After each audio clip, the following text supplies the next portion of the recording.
يا أيها الذين آمنوا صلوا عليه وسلموا تسليما.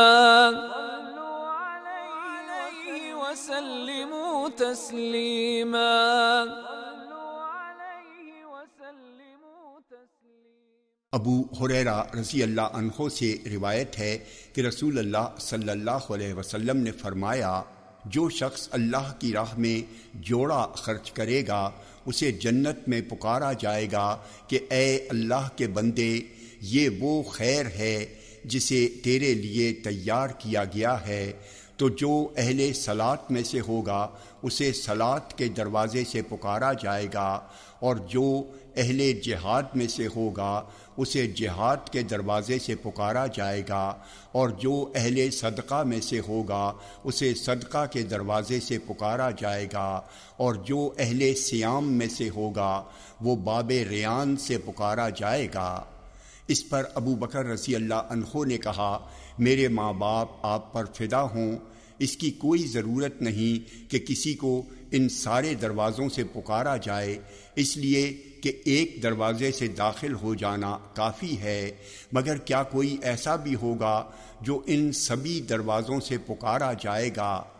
آپ نے فرمایا، ہاں، اور مجھے امید ہے کہ تم انہی میں سے ہوگے.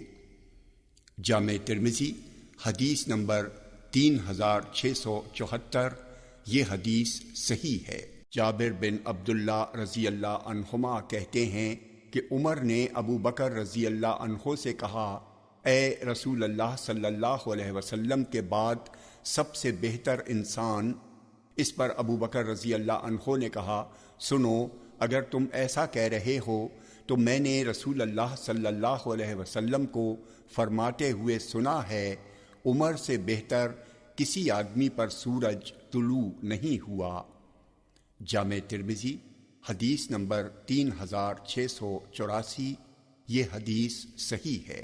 نبی اکرم صلی اللہ علیہ وسلم نے فرمایا، میں جنت کے اندر گیا تو کیا دیکھتا ہوں کہ میں ایک سونے کے محل میں ہوں.